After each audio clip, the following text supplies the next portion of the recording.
जय हिंद प्यारे साथियों, बहुत बहुत स्वागत करता हूँ आप लोग अपने चैनल वैकेंसी पॉइंट पर। दोस्तों, उत्तर प्रदेश पुलिस भर्ती 2024 संबंधित और आपका रेडियो समर संबंधित और एक सबसे महत्वपूर्ण ये कि कोर्ट के निर्णय से यानी कोर्ट के आदेश के बाद भर्ती बोर्ड ने दी है ज्वाइनिंग। कौन सी भर्ती है, क्या है पूरा मामला, तो तमाम मुद्दों को इस वीडियो में मैं डिस्कस करने वाला हूँ।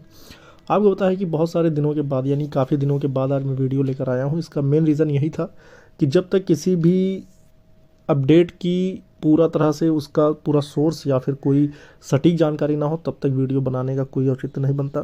तो इसलिए कि अब भर्ती बोर्ड से कितनी सारी जानकारियां मिली हैं उन सभी का मैं इस वीडियो में जो है जिक्र करने वाला हूं, तो वीडियो के अंत तक बने रहिएगा। आपको पता है कि इस चैनल पे 100% ऑथेंटिक जानकारी मिलती है और आपके सभी मुद्दों को उठाने का भी काम किया जाता है। जितने भी आपके सवाल होते हैं उन सभी सवालों को इस चैनल के माध्यम से लोगों तक पहुंचाने का और अन्य तरीके से यहाँ पर आपको पता ही है काफ़ी सारे संघर्ष किए हैं। बहुत ज़्यादा मेहनत करने के बाद हमने कई सारी लड़ाइयों में जो है जीत भी हासिल करी है।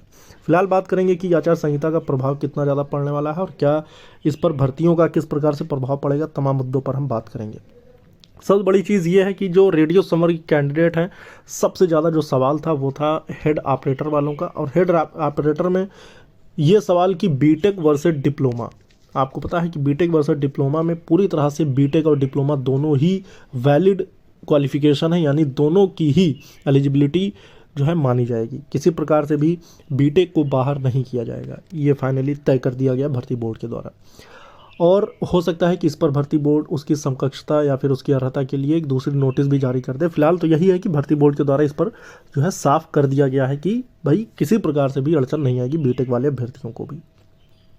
अब उसके बाद आचार संहिता का क्या इसके रिजल्ट पर प्रभाव पड़ेगा, तो मेरे भाई आचार संहिता को अगर आपने कायदे से पढ़ा हो तो आचार संहिता के जितने भी आर्टिकल दिए गए यानी जितने भी पॉइंट्स दिए गए उसमें साफ तौर पर लिखा है कि किसी भी भर्ती को पूरी तरह से उसे फाइनल रूप नहीं दिया जा सकता, बाकी और सारे काम किए जा सकते हैं। ठीक है, यानी कि ज्वाइनिंग नहीं हो सकती और उसके अलावा सारी चीज़ें प्रोसेस में हो सकती हैं, यहाँ तक कि आपका फिजिकल भी कराया जा सकता है। तो आप किसी भी वहम में न रहें कि किसी प्रकार से भी भर्तियों में आपके जो है देरी होने की संभावना नज़र आ रही है। आपको पता है कि यूपी SSC आयोग की तरफ से 2016 की भर्ती थी कंबाइंड टेक्निकल सर्विसेज वाली, जिसका लेकर सभी को अनुमान लग रहा था कि ये भर्ती खिंच जाएगी क्योंकि बहुत पुरानी भर्ती थी और ये जाएगी नवंबर तक। आपको पता है कि 5 अप्रैल से इसके डीवी शुरू कर दिए गए हैं। तो कोई भी भर्तियों में अड़चन नहीं देखने को मिल रही है। अन्य भर्तियां भी हैं, मंडी परिषद की भी आप देख रहे होंगे प्रोसेस में चल रहा है। तो तमाम भर्तियां हैं जो कि आपको आयोग की तरफ से भी देखने को मिल रही हैं।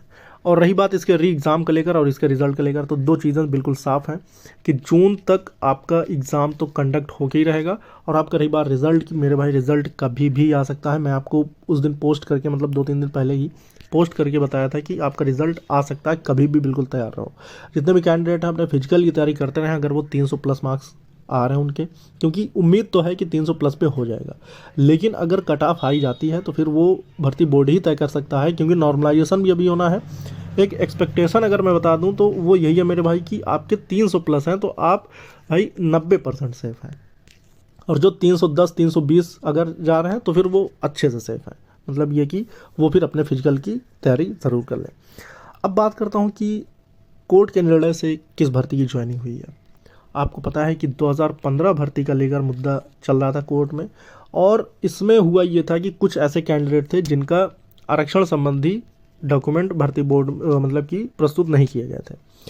उन्होंने आरक्षण संबंधी डॉक्यूमेंट प्रस्तुत किए, उसके बाद कोर्ट ने इस चीज़ की मंजूरी दी और भर्ती बोर्ड ने इसे स्वीकार किया है और उन्हें ज्वाइनिंग भी दी गई है। उनकी ट्रेनिंग या मतलब उनका जो भी प्रोसेस था वो क्लियर हुआ। तो कोर्ट से निर्णय होते हैं और 100% होते हैं, बस आपका पक्ष मजबूत होना चाहिए। और कुछ अनिश्चितता का भी खेल होता है, कुछ बड़े पक्ष लेकर भी भले आपका पक्ष मजबूत हो लेकिन उस पर निर्णय कोर्ट नहीं कर पाता है, वो बात की बात है। लेकिन बहुत सारे जगहों पर ये देखा गया है कि चीज़ें जो है मतलब कोर्ट से भी निर्णय हुए हैं। तो ये चीज़ तो तय हो गई कि यार मैंने 3 मुद्दों पर वीडियो बनाई है। पहला मुद्दा आपका था री एग्ज़ाम को लेकर, तो जून तक जो अनुमान